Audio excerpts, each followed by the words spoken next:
विधायकों से धमकी मामले में एसटीएफ ने पाकिस्तानी कनेक्शन को बेनकाब करते हुए इस वारदात में शामिल 6 लोगों को गिरफ्तार किया है। इस मामले पर हमारे साथ बातचीत करने के लिए एसटीएफ के एसपी खुद मौजूद हैं। सर, क्या कुछ ये मामला है, एक बार बताएं। देखिए, 24 जून और 28 जून के बीच में हरियाणा के 4 माननीय विधायकों को धमकी भरे कॉल्स आए थे, जिसमें उनसे एक्सटॉर्शन डिमांड की गई थी और काफ़ी संवेदनशील मामला था, जिसमें सरकार के उच्चतम स्तर के लोगों ने इसमें विवेचना की है और उसके उपरांत डीजीपी श्री पी के अग्रवाल ने इस केस की इन्वेस्टिगेशन एसटीएफ को सौंपी है। एसटीएफ में एक स्पेशल एसआईटी श्री सतीश बालानंद जी द्वारा कॉन्स्टिट्यूट की गई और बहुत सारा टेक्निकल एनालिसिस इस सारे केस में हुआ है, क्योंकि जो कॉल्स आ रहे थे वो मिडिल ईस्ट कंट्रीज़ के नंबर थे और जिनके तकनीकी एनालिसिस से ये पता लग रहा था कि पाकिस्तान की धरती से वो फ़ोन किए जा रहे हैं।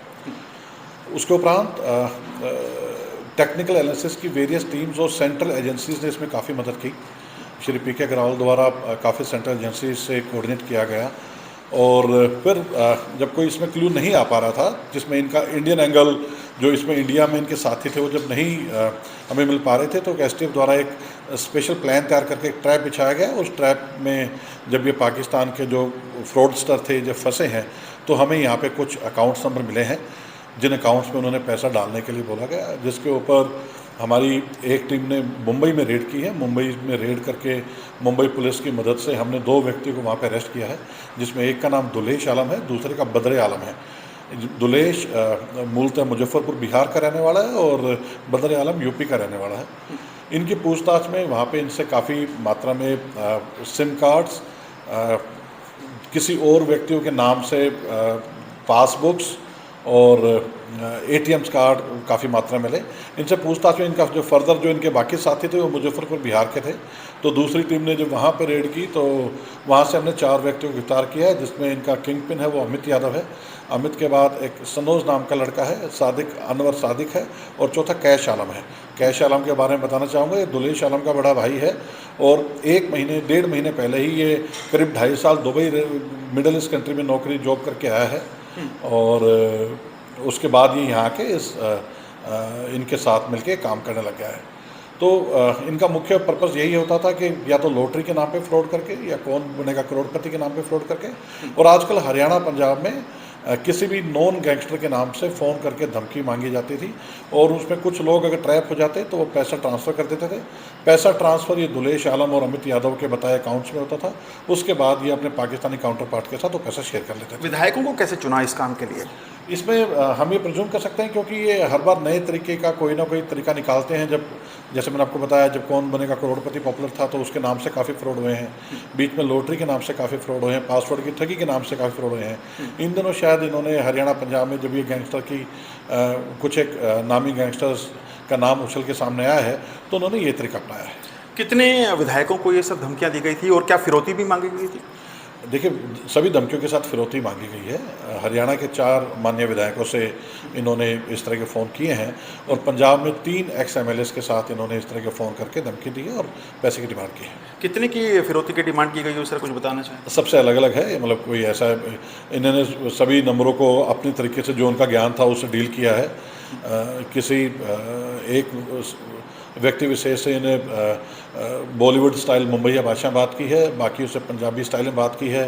कहीं पे ये अपने आप को पंजाबी गैंगस्टर गोल्डी बराड़ से लिंक करना चाह रहे हैं, तो कहीं पे नीरज भवाना से लिंक कर रहे हैं। तो ये बेसिकली सोशल मीडिया से जो या न्यूज़ की खबरें उठा के कोई भी तरीका अपनाते हैं। और ये बात मैं ज़रूर क्लैरिफाई करना चाहूँगा, इन लोगों का जो ये लोग पकड़े गए हैं या जो इनके पाकिस्तानी काउंटर पार्ट हैं, इनका किसी भी यहाँ के नॉन गैंगस्टर के साथ कोई एफिलिएशन नहीं है।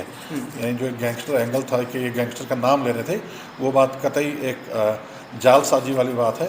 इनका मुख्य मकसद सिर्फ पैसा झूठ बोल के जालसाजी करके हटना था और उसके लिए जो इनके इंडियन काउंटर पार्ट है उस मॉड्यूल को हमने ब्रेक किया है और उनके 6 आदमी को गिरफ्तार किया है। कितने दिन में इस मॉड्यूल को ब्रेक करने में लगा? क्या कुछ चुनौती इस पूरे गैंग को बेनकाब करने में आपके सामने आई है, सर?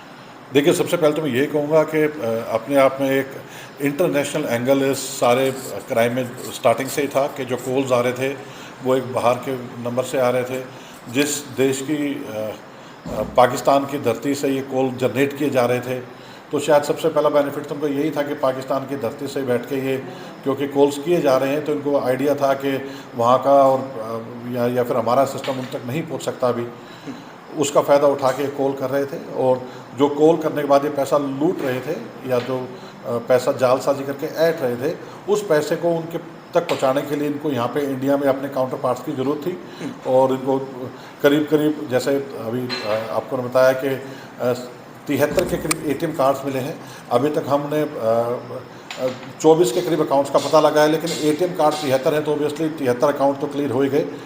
इतने ही 57 के करीब सिम कार्ड्स मिले हैं, 24 के करीब मोबाइल फ़ोन्स मिले हैं। तो ये जितने भी फ्रॉड करते थे अपने पाकिस्तानी काउंटर पार्ट के पास अलग अलग सिम कार्ड से अलग अलग बैंक अकाउंट की डिटेल शेयर करते थे। वो पाकिस्तानी व्यक्ति फिर विक्टिम को यहाँ पे वो कंसर्न बैंक अकाउंट शेयर करता था। अगर विक्टिम उनके ट्रैप में आ गया है तो वो उनमें पैसे ट्रांसफ़र करते, जिस पैसे को फिर आगे मल्टीपल अकाउंट्स में ये ट्रांसफ़र कर देते थे, ताकि जो उसकी चेन है वो बीच में बिखर जाए और एजेंसीज को ढूंढने में मुश्किल पैदा हो। पैसा कैसे जा रहा था सर वहाँ तक, पाकिस्तान तक कैसे पैसा पहुँचा रहे थे? हाँ, जो यहाँ के जिन लोगों को हमने अरेस्ट किया है, जब इनके फेक अकाउंट से जब पैसा आ जाता था तो या तो ये आगे जो पाकिस्तानी एंगल किसी और व्यक्ति का अकाउंट देते थे उसमें पैसे ट्रांसफ़र कर देते थे, या ATM से कैश विड्रॉ करके हवाला के जरिए वाया नेपाल से ये करवा कर रहे थे। एक तरफ तो पाकिस्तानी एंगल था, दूसरी तरफ जो इंडियन एंगल है वो किस तरह से इनके साथ जुड़ा था? क्या इनमें से कुछ लोग पाकिस्तान गए थे या फिर कहीं और इनसे मुलाकात हुई थी? कैसे ये नेक्सस बन पाया? मैं ये समझता हूँ कि देखिए, एक व्यक्ति तो इसमें ऐसा है जो कि मिडिल ईस्ट कंट्री में करीब 2.5 साल जॉब करके रह के आया है, तो वहाँ के नंबर प्रोवाइड कराने में या वहाँ पे पाकिस्तानी लोगों से मिलना उसका लाजमी हुआ है। लेकिन जो बाकी ऐसे लोग हैं जो ये मुजफ्फरपुर बिहार के रहने वाले हैं और जो कि पाकिस्तानी नंबरों से कनेक्शन में हैं, तो मुझे लगता है कि वहाँ पे और भी ऐसे काफ़ी लोग हैं जो इस तरह के काम में संलिप्त हैं हमारे लिए, क्योंकि ये वहाँ भी ऐसे और भी काफ़ी लोग रहेंगे जो इस तरह के फ्रॉड्स में पाकिस्तानी लोगों के साथ मिलकर काम करते हैं। तो ऐसी शायद कड़ी से शायद कड़ी जुड़ के ये गैंग का एक हिस्सा है। ऐसे शायद और भी गैंग इस तरह की कार्रवाई में वहाँ पे संलिप्त रहे होंगे। सर, अभी तक की तफ्तीश में क्या ये भी सामने आया कि सिर्फ विधायक ही इनके निशाने पर थे या फिर बिजनेसमैन भी थे, कुछ नौकरी पेशा लोग रहे हैं जिनको कि इस तरह के फ़ोन कॉल्स करके इन्होंने धमकियाँ दी हुई, फिरौती मांगी हो? देखिए, इस बात में कोई भी शक नहीं है कि समाज के तकरीबन हर वर्ग का आदमी इनके ठगी का शिकार हुआ है। ना केवल विधायकों को इन्होंने फ़ोन की है, किसी विधायक के द्वारा अभी तक रैंसम कॉल के ऊपर फिरौती दी जानी नहीं पाई गई है।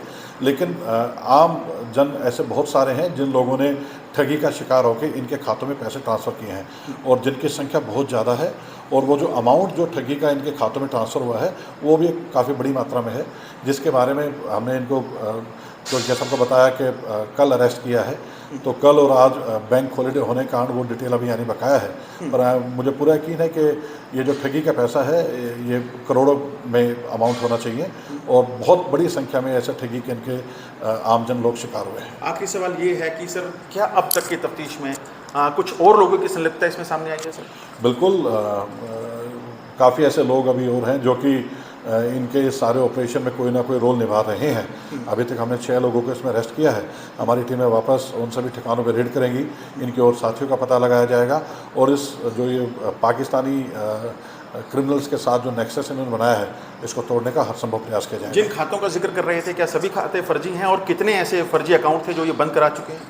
देखिए, अभी तक एज ऑफ नाउ हमारे पास 73 एक्टिव ATM कार्ड्स हैं और 24 के करीब चेक बुक्स हमारे पास एक्टिव हैं, जो कि इनकी पूछताछ से पता लगा है ये किसी भी अकाउंट को एक लंबे समय तक नहीं ऑपरेट करते। तो मैं मान के चलूँ कि करीब 1.5, 2, 2.5 साल से लोग इस धंधे में संलिप्त हैं। तो मुझे लगता है जितनी संख्या में हमारे पास अभी तक बैंक अकाउंट्स का पता लगा है उससे कई गुना ज़्यादा में बैंक अकाउंट से यूज़ करके अभी इनऑपरेटिव या इनएक्टिव कर चुके होंगे। शुक्रिया सर। तो ये हमारे साथ SP सुमित कुमार जी थे, जिनका साफ तौर से कहना है कि 6 लोगों को इस मामले में गिरफ्तार किया गया है, और इन 6 लोगों को 8 दिन के रिमांड पर लेकर पूरे मामले की तफ्तीश शुरू कर दी गई है। कैमरामैन जितेंद्र शर्मा के साथ नीरज वशिष्ठ, गुरुग्राम, हरियाणा तक।